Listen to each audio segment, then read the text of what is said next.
Hey everyone, welcome back to yet another learning video. In this video, we are going to learn about kappa as per US FDA. So before I begin, let me just ask you one question. Are you among those who always get confused between corrective action and preventive action? If your answer is yes, then this video is for you only. Because in this video, I will make you understand kappa with the help of a practical example.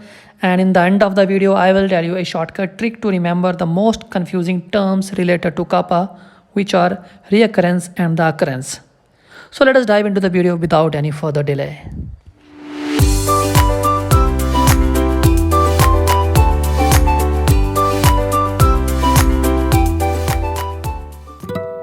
Before knowing about the kappa, firstly understand the dictionary meanings of these four words because these words are used in kappa. The very first word is non-conformity. Non-conformity means problem or the discrepancy. Second word is eliminate. Eliminate means to remove. Third word is recurrence. Recurrence means repeat or again and again. Fourth word is occurrence. Occurrence means happening. So these were the four words and their dictionary meanings. So if you know the meanings of these four words, then understanding kappa becomes very easy. Kappa consists of three parts: correction, corrective action, and preventive action. So let us understand all these parts one by one. First of all, correction. Correction means any action taken to eliminate the non-conformity. Or in simple words, I can say that correction is the action which is taken to remove the problem. Now the question arises, what type of actions are taken in correction? So the answer is generally, correction involves rework or repair work related to the problem or the non-conformity. Now comes the corrective action. Corrective action is a reactive action which is taken on the root cause of the problem to prevent its recurrence. On the other hand, preventive action is a proactive action which is taken on the potential causes of the problem to prevent occurrence. So with these definitions, I hope you understood kappa little bit. But no need to worry because it's time to understand kappa with the help of a practical example. Let us suppose we got RT variation during the assay test by HPLC. So the investigation was done, and during the investigation, 5 potential causes were assessed for RT variation. And those were temperature fluctuation, incorrect composition of the mobile phase, incorrect pH of the mobile phase, improper degassing of the mobile phase, and leakage in the system. So after assessing all these 5 causes, leakage in the system was identified as the root cause for the RT variation. So leakage was observed at the column inlet due to damaged inlet tubing. So to arrest the leakage, column inlet tubing was replaced with new tubing and repeat analysis was performed, and there was no RT variation observed in the repeat analysis. Now let us understand the kappa through this example. So here is the kappa definition, and this is our example which we have just understood.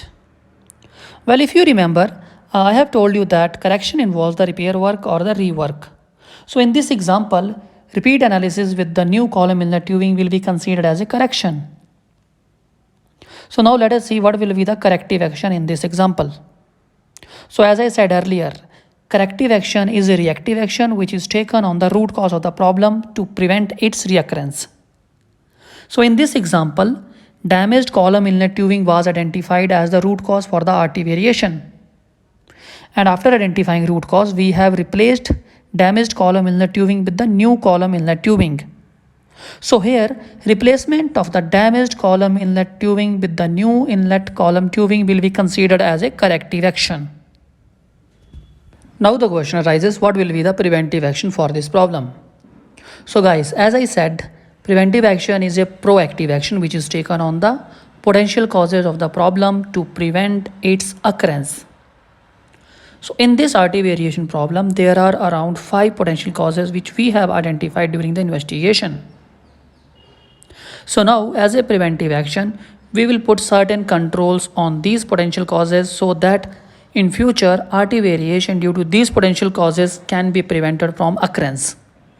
So in this example, as a preventive action, we have included a checkpoint in the test data sheet to physically check the condition of the column inlet tubing before starting the HPLC analysis.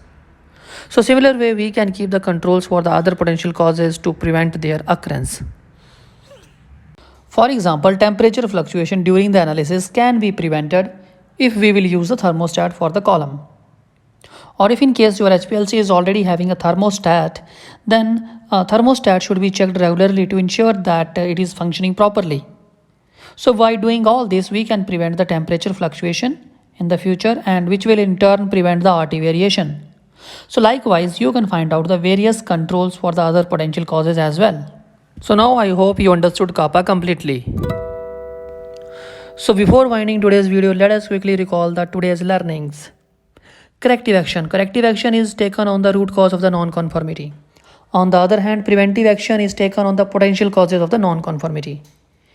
Corrective action is a reactive action, means it is taken when the problem occurs. On the other hand, preventive action is a proactive action, means it is taken before the problem occurs. So corrective action is taken to prevent the reoccurrence of the non-conformity.